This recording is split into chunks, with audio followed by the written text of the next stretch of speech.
एक प्यारे से शहर में एक छोटी सी लड़की रहती थी। उसका नाम था पिंकी। पिंकी बहुत ही चंचल और खुश रहने वाली लड़की थी। एक दिन पिंकी की मम्मी ने कहा, पिंकी बेटा, पास के पार्क में जाओ, लेकिन ज्यादा डोर मत जाना। पिंकी खुशी खुशी बोली, ठीक है मम्मी, और अपनी पिंक फ्रॉक पहनकर पार्क की तरफ चल पड़ी। पार्क में पहुंचकर पिंकी ने देखा, बच्चे झूले झूल रहे थे, कोई बॉल खेल रहा था तो कोई आइसक्रीम खा रहा था। पिंकी भी खेलने में इतनी मगन हो गई कि यूज टाइम का बिल्कुल ध्यान ही नहीं रहा। थोड़ी देर बाद पिंकी एक सुंदर तितली के पीछे पीछे चल पड़ी। तितली कब पार्क के बाहर चली गई, पिंकी को पता ही नहीं चला। जब पिंकी ने पीछे मुड़कर देखा तो पार्क कहीं नजर ही नहीं आ रहा था। पिंकी घबरा गई। उसकी आंखों में आंसू आ गए और सोचने लगी, ये कौन सी जगह है? मैं घर का रास्ता भूल गई।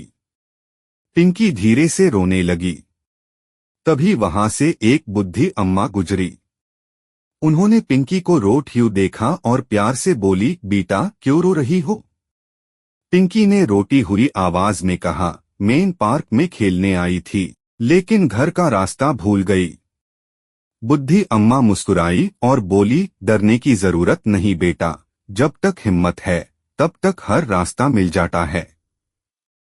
उन्होंने पिंकी का हाथ पकड़ा और पास के चाय वाले से पूछा, लेकिन कोई पिंकी के घर को नहीं जानता था। थोड़ी दूर जाने पर उन्हें एक ट्रैफिक पुलिस अंकल मिले। पिंकी ने हिम्मत करके उनसे बात की।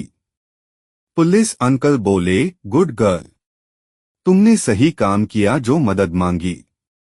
पुलिस अंकल ने पिंकी से पूछा, तुम्हारे घर के पास क्या है? कोई मंदिर, स्कूल या दुकान?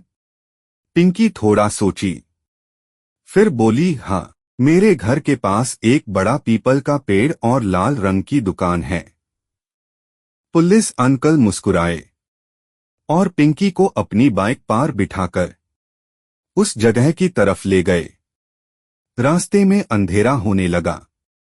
पिंकी थोड़ी डर गई, लेकिन पुलिस अंकल बोले, बहादुर बनो पिंकी, घर बस थोड़ी दूर है। और अचानक पिंकी ने जोर से कहा, अंकल, वो देखिए, वही पीपल का पेड़। पिंकी की खुशी का ठिकाना नहीं रहा। जब वो घर के पास पहुंचे, पिंकी की मम्मी बाहर रोटी हुई खादी थी। जैसे हाय मम्मी ने पिंकी को देखा, उन्होंने उसे जोर से गले लगा लिया। मेरी पिंकी, तुम ठीक हो? पिंकी बोली, मम्मी मुझे भूल हो गई, पर सबने मेरी मदद की।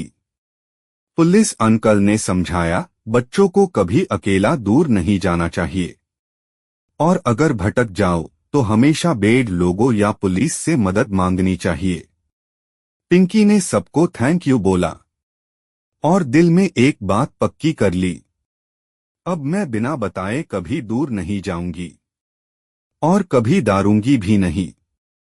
ये कहानी हेम सिखाती है कि हमेशा पेरेंट्स की बात मानो और घबराओ नहीं।